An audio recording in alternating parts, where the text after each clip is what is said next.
Hello friends, எல்லோரும் எப்படி இருக்கீங்க? எல்லோரும் நல்லா இருப்பீங்கன்னு நம்புகிறேங்க.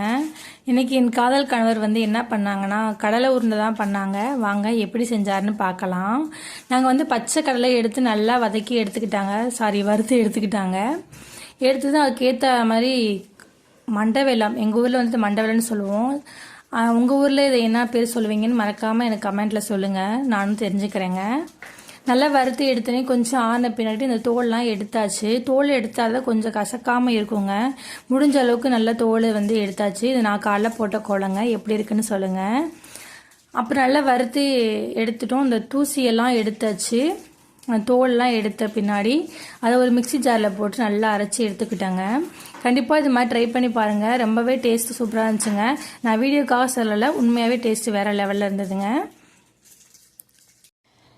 நம்ம வீடியோ பிடிச்சிருந்தா லைக் பண்ணுங்கள், ஷேர் பண்ணுங்கள், மறக்காமல் சப்ஸ்கிரைப் பண்ணுங்கள். அப்போ தாங்க அடுத்த வீடியோ போட எனக்கு ஒரு மோட்டிவேஷனாக இருக்கும். அதே கடையில் கொஞ்சம் நெய் சேர்த்துருக்காங்க. நெய் சேர்த்ததுக்கப்புறம் 10 முந்திரி பருப்பு சேர்த்துருக்கோங்க.